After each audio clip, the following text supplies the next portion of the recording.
Shalom, selamat sore, selamat malam Bapak Ibu saudara dikasih Tuhan. Hari ini Selasa 21 Desember 2021. Mari kita persiapkan hati kita untuk kita belajar sebagian kebenaran firman Tuhan. Kita awali di dalam doa. Bapa di surga, segala puji, hormat, syukur kami naikkan kehadirat-Mu. Kami mengucap syukur atas segala penyertaan dan pemeliharaan-Mu sepanjang hari, dan Engkau juga mencukupkan apa yang kami perlukan. Terima kasih Tuhan, tiba saatnya kami akan belajar kebenaran firman-Mu. Urapi hamba-Mu, buka ungkapkan rahasia firman-Mu. Dan kiranya Tuhan, sore hari ini menjadi sore yang penuh berkat bagi setiap kami. Dalam nama Tuhan Yesus Kristus kami serahkan jalannya pemberitaan firman dalam tangan kasih-Mu. Haleluya. Amin. Bapak Ibu saudara dikasih Tuhan, sebagai orang percaya, Bapak Ibu saudara dan saya menjadikan Allah sebagai tempat perlindungan kita itu mestinya harus bisa dinyatakan dalam hidup kita. Ya, artinya gini, artinya kita meyakini bahwa Allah itu tempat perlindungan kita. Ya, tidak ada sosok lain yang kepadanya kita pantas untuk menaruh pengharapan, merasa aman. Tidak ada. Ya. Sekalipun mungkin kita punya kolega atau kenalan penguasa atau pejabat tinggi negara, tapi tetap bagi orang percaya, tempat perlindungan yang aman bagi jiwa kita itu Allah itu sendiri. Tetapi sekali lagi Bapak Ibu Saudara, untuk kita bisa mengatakan hal itu, apalagi mewujudkan dalam hidup nyata kita, itu tidak mudah. Ya, itu tidak mudah. Orang dunia yang dia ingin mendapatkan perlindungan dari sosok yang memiliki kuasa, ya, yang memiliki kekuatan, itu pun dia harus punya atau dia harus membangun relasi yang baik, ya, membangun relasi yang intim, membangun hubungan yang harmonis, dan itu perlu waktu bertahun-tahun. Ya, sehingga orang yang memiliki kekuatan, orang yang memiliki kuasa ini akhirnya dia bisa meyakinkan bahwa jangan khawatir, aku akan melindungi kamu. Ya, pasti tidak mungkin baru kenal terus dia minta perlindungan terus orang ini mau, oh ya aku akan melindungi kamu. Tidak mungkin. Demikian juga dengan orang percaya.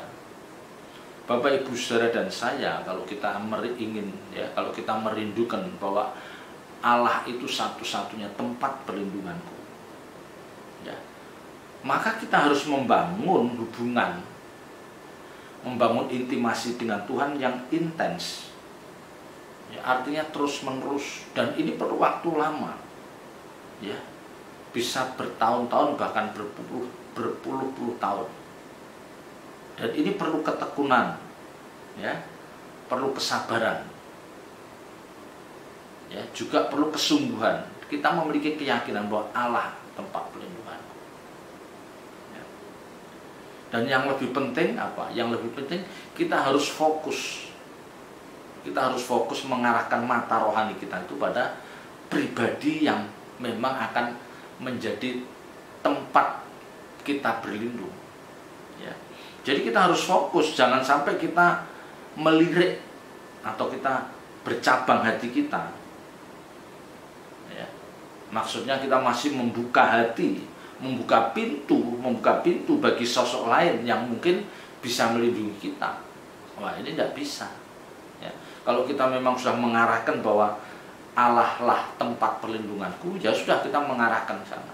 Jangan kita menoleh, ya, melirik kiri kanan, ya, terus dalam hati kita mengatakan siapa tahu ada sosok lain yang bisa melindungi kita. Wah, ini tidak layak, tidak pantas. Ya. Kalau umat perjanjian lama, ya, kalau dia memang menaruh hidupnya dalam perlindungan Allah, tentu dia tidak akan menghadirkan ilah lain. Ya, ini yang sering terjadi begitu.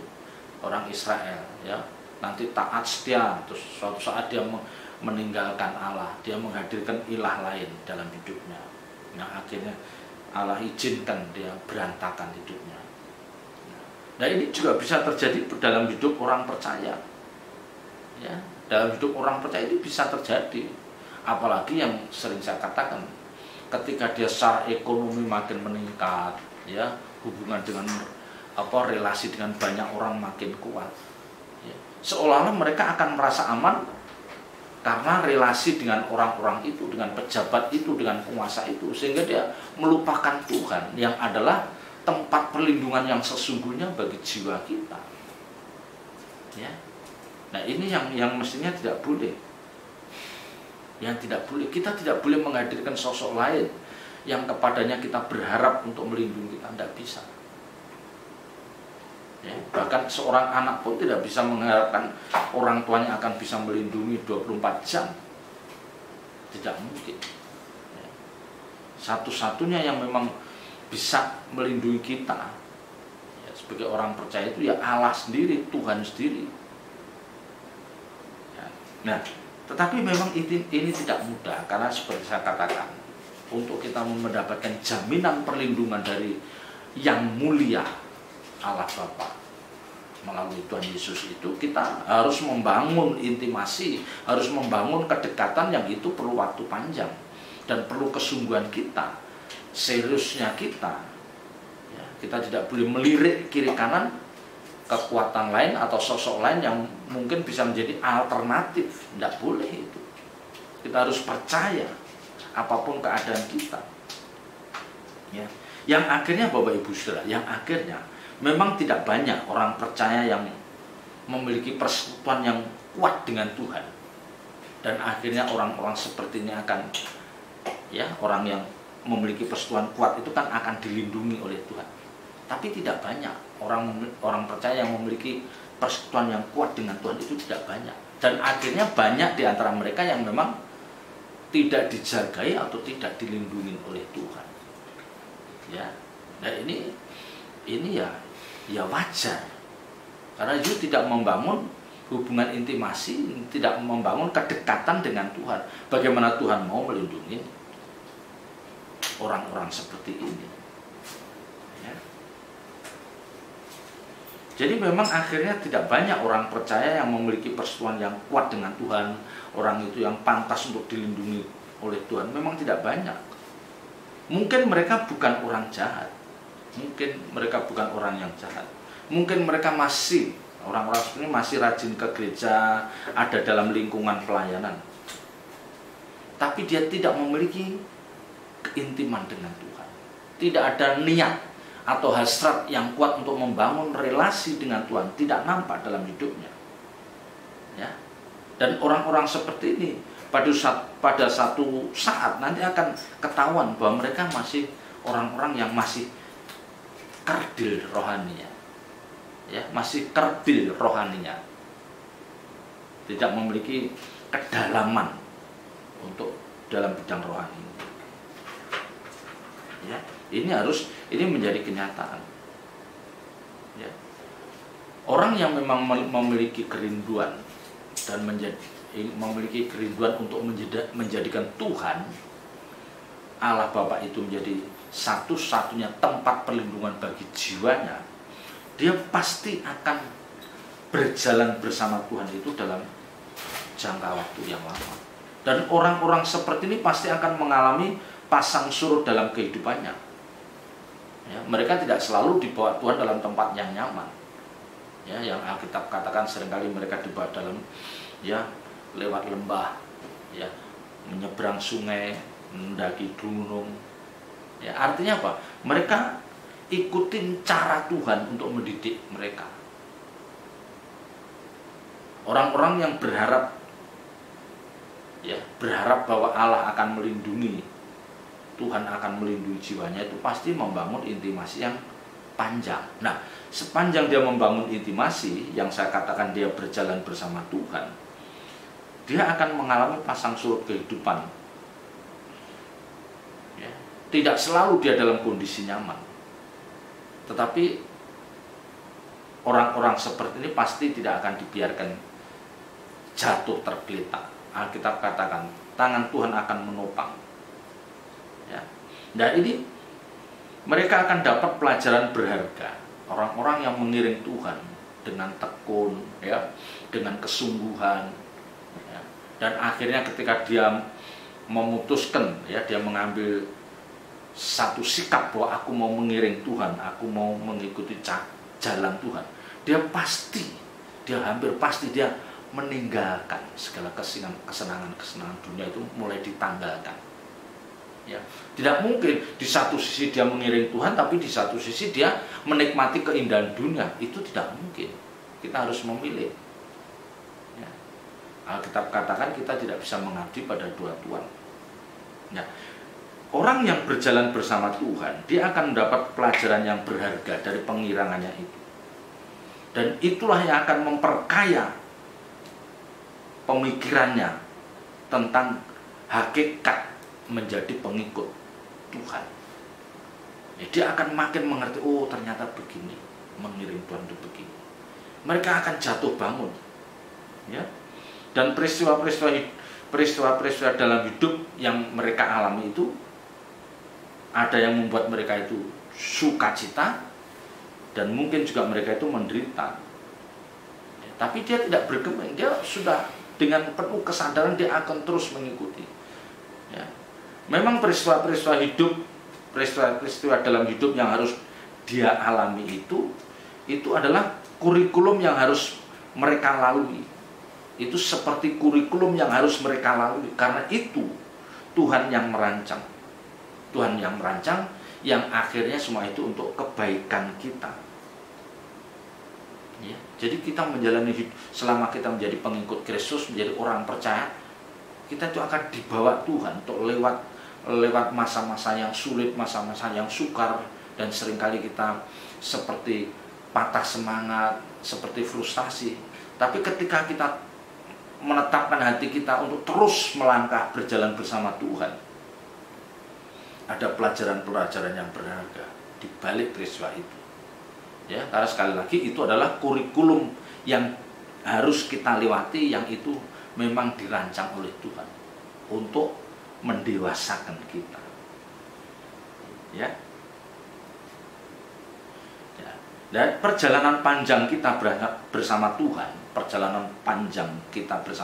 itu pada titik tertentu akan membulatkan tekad kita. Makin kita makin kuat, dan kita menjadikan Tuhan sebagai kekuatan kita, tempat kita berlindung. Ya. Jadi orang percaya yang mengatakan, "Wah, engkaulah perlindunganku, engkaulah sumber kekuatanku." Ya. Kalau dia hanya ngomong saja, tapi dia bukanlah orang yang berjalan bersama Tuhan bertahun-tahun, dia menjadi orang yang setia mengiring Tuhan. Wah, tidak tepat. Ya, ini hanya di bibir saja. Yang bisa mengatakan hal itu pasti orang yang sudah berjalan bersama Tuhan yang cukup lama, dan dia sudah merasakan istilahnya asam garamnya menjadi orang percaya. Bagaimana dia direndahkan, bagaimana dia dilukai, ya, bagaimana dia pokoknya diperlakukan tidak adil. Dia terus jalani. Nah, ini yang saya katakan kurikulum yang disiapkan Tuhan bagi orang percaya. Kalau kita lihat di dalam Mazmur pasal 27, ya, Mazmur 27 ayat 1. Tuhan adalah terangku dan keselamatanku, kepada siapakah aku harus takut? Tuhan adalah benteng hidupku, terhadap siapakah aku harus gemetar? Ini Mazmur, ya, pemazmur ini Daud. Ya, ini yang nulis Daud. Daud adalah sosok yang punya perjalanan hidup yang nyaris lengkap. Dia bukan orang yang sempurna, kehidupannya jatuh bangun. Bahkan pernah satu saat dia melakukan sesuatu yang mempermalukan Tuhan, sampai diingatkan oleh Nabi Nathan, ya, karena dia mengambil Batseba, ya, istri dari Uria orang Heti itu dengan cara yang tidak pantas, dan itu sangat menghina. Ya, dikatakan di dalam 2 Samuel 12 ayat 9 dikatakan, mengapa engkau menghina Tuhan dengan melakukan apa yang jahat di matanya? Uria orang Het itu kamu biarkan ditewaskan dengan pedang, istrinya kau ambil menjadi istrimu, dan dia sendiri kau biarkan dibunuh oleh pedang Bani Amon. Coba kalau kita lihat masa lalu Daud yang pernah seperti itu, ya, pernah seperti itu.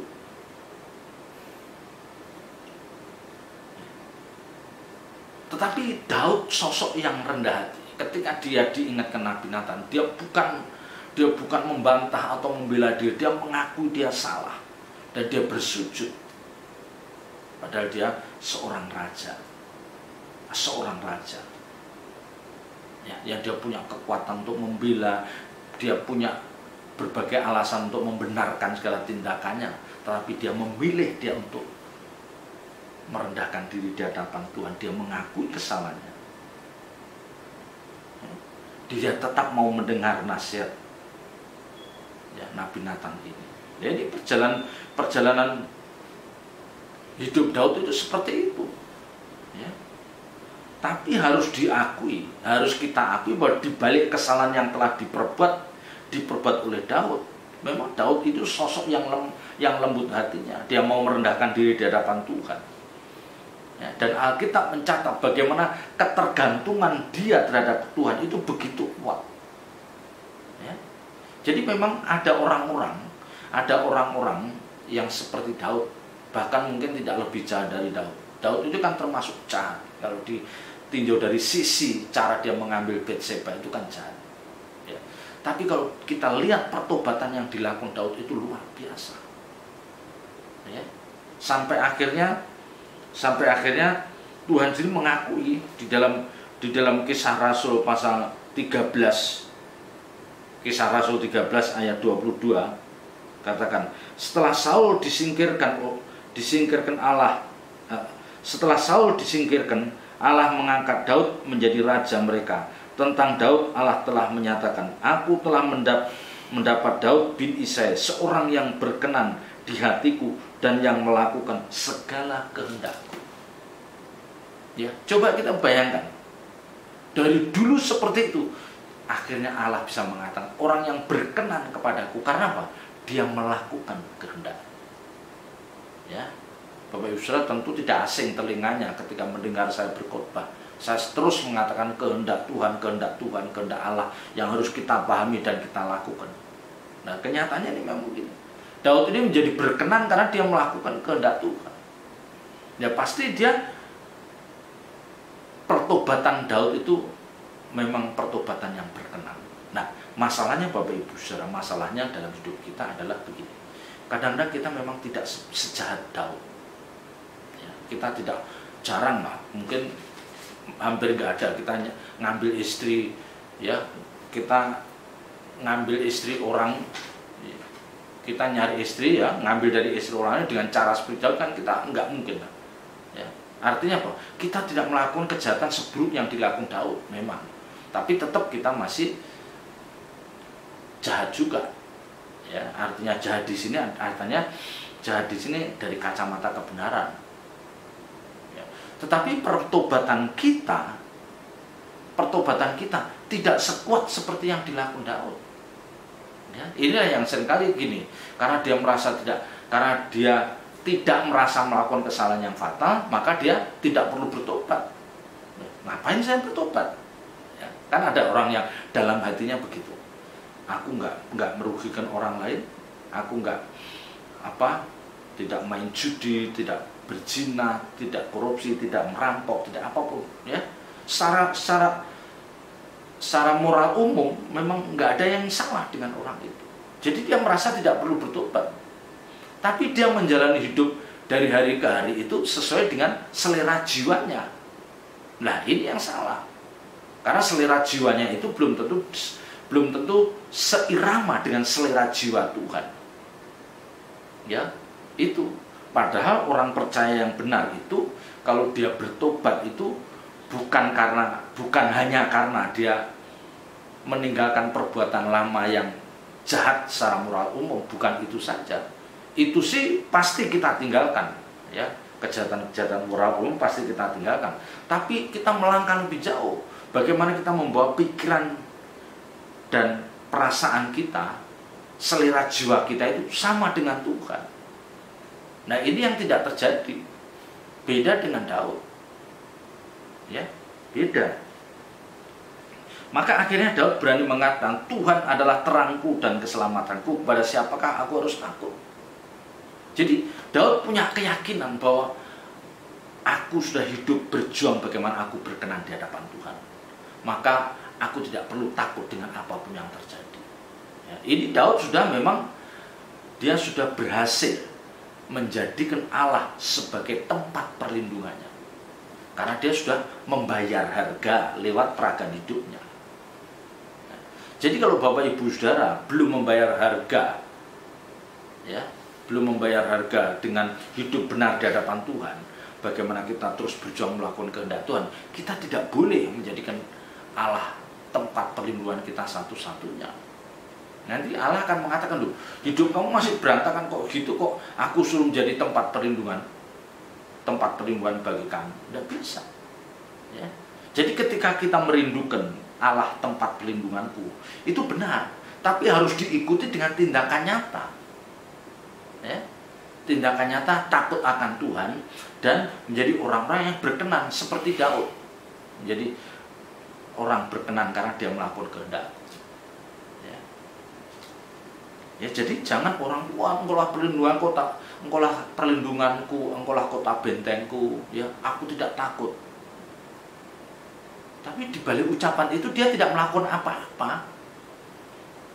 Ya. Hidupnya tidak istimewa juga, bahkan di bawah standar. Ya, jangan kita seperti itu, tapi hidup kita tidak berkualitas di hadapan Tuhan. Bahkan di hadapan manusia saja tidak berkualitas. Bagaimana di hadapan Tuhan? Ya, kalau di hadapan manusia saja tidak berkualitas, orang banyak yang mengeluh, ya, yang nyusahin lah, tidak tahu diri lah, mulutnya jahat lah, itulah. Di hadapan manusia saja kita tidak berkenan, apalagi di hadapan Bapa. Terus orang-orang seperti ini akan mengklaim engkaulah perlindunganku. Loh, nanti dulu, ya, kok begitu mudah menjadikan Allah tempat perlindungan? Ya, garap dulu, hidup kita digarap dulu, sehingga kita benar-benar berani mengatakan engkau tempat perlindunganku. Ya. Ayat 2, ketika penjahat-penjahat menyerang aku untuk memakan dagingku, yakni semua lawanku dan musuhku, mereka sendirilah yang tergelincir dan jatuh. Jadi seolah-olah di sini Daud tidak punya ketakutan apapun. Dia sangat yakin bahwa sekalipun musuh mengelilingi dia yakin pembelaan Tuhan pasti tidak pernah datang terlambat. Ya, karena dia sudah membayar harga lewat peragan hidupnya, pertobatannya. Kita ini kan pertobatannya belum hebat-hebat banget, belum kuat banget, masih setengah-setengah. Ya. Ayat 3, sekalipun tentara berkemah mengepung aku, tidak takut hatiku. Sekalipun timbul peperangan melawan aku, dalam hal ini pun aku tetap percaya. Inilah, mari kita menjadi orang-orang seperti ini, tidak pernah takut dengan apapun, karena kita sudah menjadikan Allah itu tempat perlindungan kita. Tapi ingat, ada harga yang harus kita bayar. Kesungguhan kita untuk mengerti kehendak Tuhan dan melakukannya. Kesungguhan kita untuk terus bertobat dari hari ke hari, ada pertobatan-pertobatan yang kita lakukan. Kita jangan puas dengan keadaan rohani kita seperti saat ini. Ya, karena kita ditargetkan menjadi orang-orang yang serupa dengan Tuhan, sempurna seperti Bapa. Ini berat, tetapi memang inilah jalan hidup orang percaya, pengikut Tuhan yang sejati. Ya, tidak mudah. Selamat berjuang. Tuhan Yesus memberkati. Mari kita tutup dalam doa. Bapa di surga, segala puji hormat syukur kami naikkan kehadiran-Mu. Meteraikan firman-Mu dalam setiap hati kami dan ajar kami melakukannya dengan penuh ketaatan. Roh Kudus mampukan kami. Terpuji nama-Mu kekal selama-lamanya. Dalam nama Tuhan Yesus Kristus kami berdoa dan ucap syukur. Haleluya. Amin.